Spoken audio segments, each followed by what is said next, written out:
Inside Hilltopper Athletics is brought to you by Panhandle Cleaning and Restoration. Here's your host, Lynn Ullum.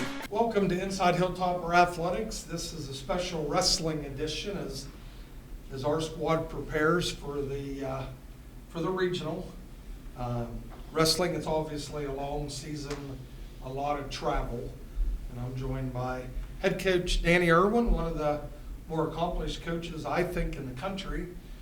So, Coach, tell us a little bit, just sum up beginning of the season to this point. What's your thoughts? Yeah, I think we came out fire, and at the beginning of the year, we took out a couple tough teams in Pitt Johnstown and Mercyhurst, and just it's probably been a year of just, I would say, ups and downs. We essentially have competed the entire year with at least one or two All-American or top 10 nationally ranked guy throughout the course of the season. It's, I would say, on paper has produced some mixed results, but I think ultimately for us it's we've stayed the course, and coming down the stretch we've won some big duels, and we're as healthy as we're going to be, and essentially going to put our starting 10 out there for the first time this weekend at the NCAA Regional.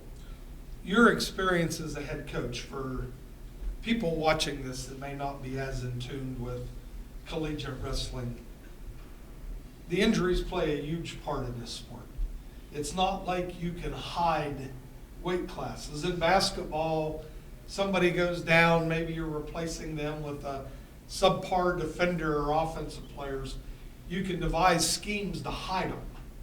Wrestling, you can't. Yeah. So is this a normal year in the sport of wrestling with the injuries, or is this just kind of contrary to the norm? Well, I think we've, over the years, I've dealt with a number of injuries, but probably the most consistent year we've had. Who doesn't love consistency, but not on the injury side of things, and just ultimately it's allowed some guys to get in the lineup and develop and continue to get better, and ultimately I think it's put our team in position to just be that much more resilient. Well, let's talk about the upcoming regional, which West Liberty is hosting. We're taping this on Tuesday at noon or so, and we host it this Saturday in the ASRC. So give us your thoughts. What is this week like as you're preparing to wrestle?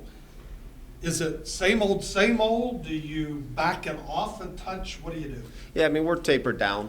Something that our guys have just done a great job of handling the training this year with the intensity and volume level, and now it's just the volume's down. We're tapering off. Our intensity's been up, and I think we've made our time count coming down the stretch. I think a lot of teams will look ahead, and I think our guys did a great job last week when you're kind of in that, I can't wait for it to be next week, that they made each and every day count. They were excited for each and every workout, and next thing you know, here we are, and it's staring us right in the face, and I'm excited about it. I think we're really prepared. So how close are we to being at full strength?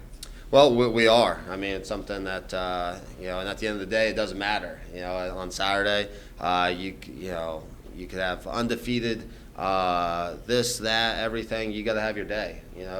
Doesn't matter if you're sick, doesn't matter if you're a little banged up. You got to be top 3 on Saturday and find a way to do that to advance 2 weeks later to the national tournament out in Kansas. Okay, so tell our viewers a little bit about who qualifies for the nationals, and then what do you have to do at the nationals to be an All-American?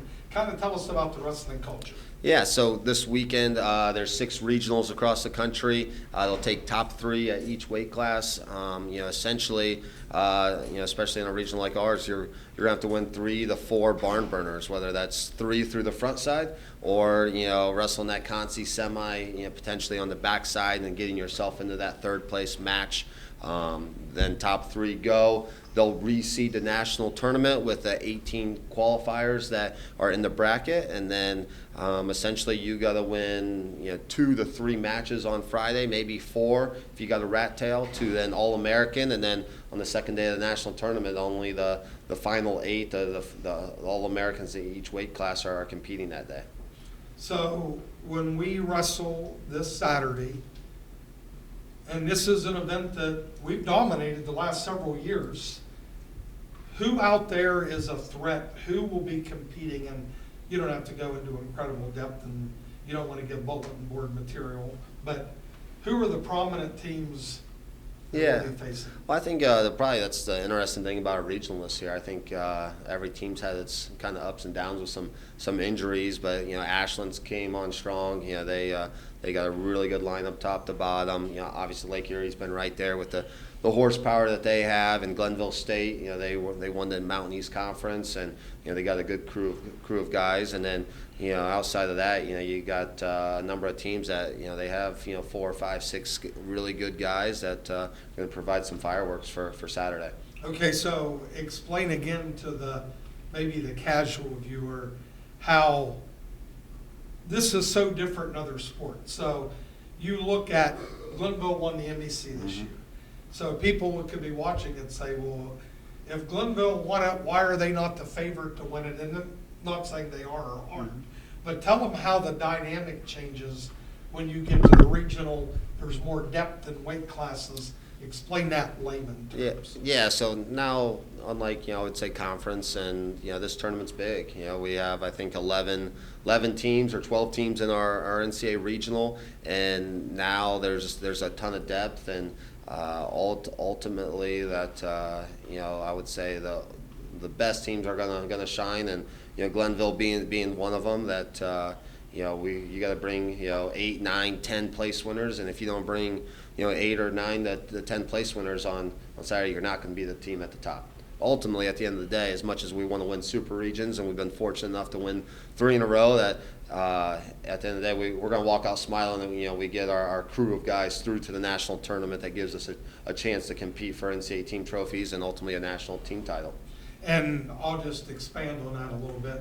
Where I'm talking about the depth, in the MEC tournament, in the finals, how many West Liberty and Glenville wrestlers were in the final? I think we had 8, and they had 9. And for instance, 125, there was only a few guys in the weight class. Our guy had a bye into the finals, and ultimately didn't get a chance to score extra points. And so that can make a big difference. Where now there's going to be quarterfinal bouts at every single weight class, along with pigtails and some of that craziness with who gets matches or doesn't mean a whole lot, because everybody's wrestling quarterfinal matches and on. Right, and that's where I'm going with this. You take those 2 schools, Glenville, West Liberty, and 8 and 9 wrestlers in the finals. Well, that just doesn't happen in the super regional. It doesn't, but there's some teams capable of that, and I think it'll be exciting to see if we can have our day and do that, and ultimately we're going to have to overcome some adversity. Saturday won't go as planned, and it's something that these guys just getting their heads back on and go get that next best thing, because ultimately the goal is to get to the national tournament and let it fly once we get there, not worry about did we place first. Like, who doesn't want to place first? But ultimately you gotta get yourself through. Let's talk about Ty McGeary. Yeah, Ty's he's undefeated on the year. I think he's second the most dominant.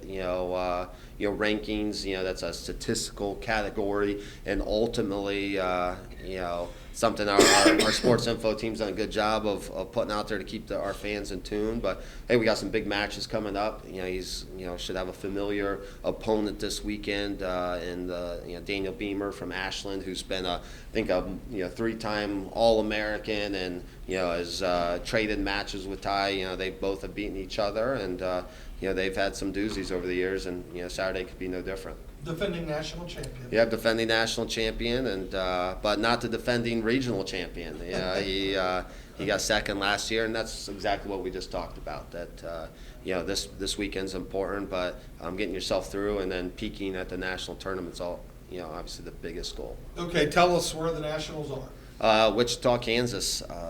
Never been there, never been to the state of Kansas, and but I think it'll be exciting to get the Hilltopper, faithful out there and getting rowdy, and gotta have our day Saturday before we get to Kansas. Well, I can remember watching the Nationals live last year.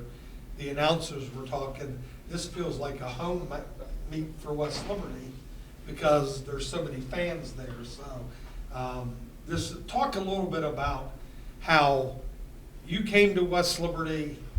Our fan base immediately bought into your culture, embraced your culture, and what our fan base, donors, etc., have meant to your program.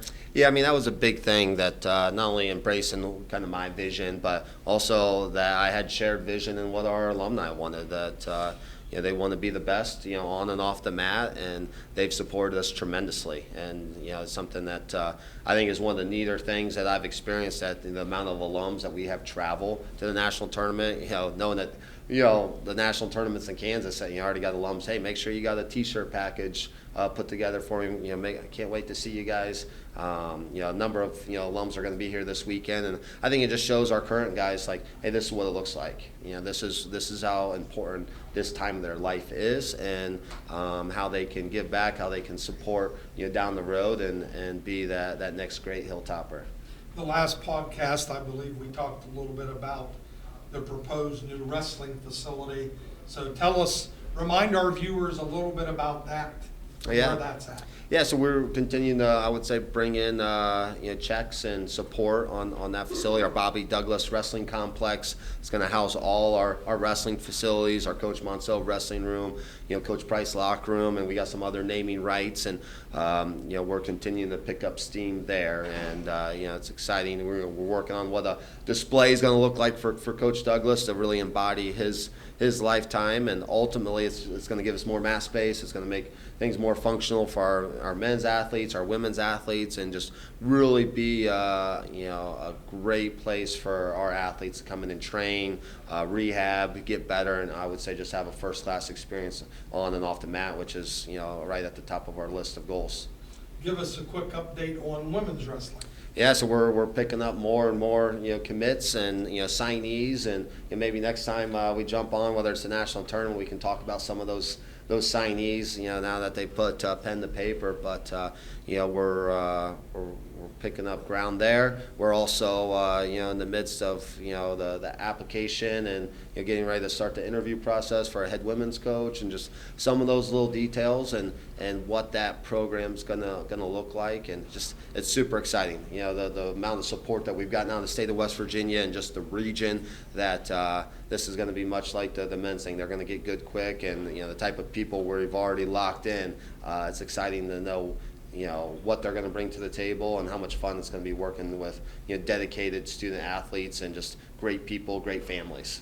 Any other thing you want to share with the fan base? I'm just excited about this weekend. We got a great group of guys getting ready to go, and I think wrestling starts at 10 a.m. on Saturday. There's a break in action before they wrestle the first place, third place, fifth place matches there at the end of the day, and just you got a chance to come watch some wrestling. You're going to get to see some of the best, with what our region has to offer, from Michigan to Ohio to West Virginia, that there's going to be fireworks, and we're going to look to provide those fireworks from our side of things. So you start at 10.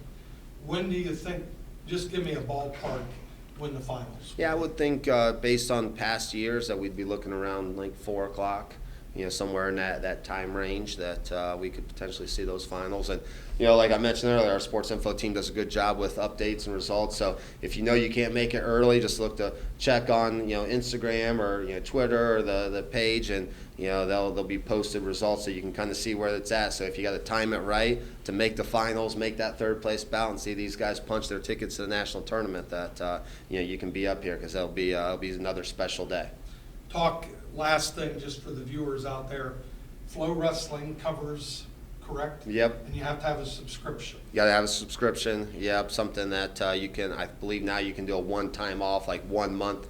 If you don't want to purchase a year-long subscription. But I think for the price, and obviously what you'd pay for tickets or gas and meals, that it's. If you can't be here, we appreciate you watching online and sending that good luck our way. And I just wanted to mention that that's not a West Liberty decision. That's a national decision. Yeah, NCAA level decision that's hey, we just abide by. And they're doing it in other sports this year as well. So that was a wrestling thing. Now it's covered other sports. So if you're going to watch West Liberty men in the regionals in basketball, it's the same thing. So I'm preparing our viewers out there. You will need to get that subscription. But Coach, as always, it's wonderful talking with you. We are so proud of the program you've built here, and we couldn't wish you any better for this Saturday. So make us proud, and let's send some guys to the Nationals. Yeah, no doubt. Appreciate it. All right, thank you. That wraps up this week inside Hilltopper Athletics.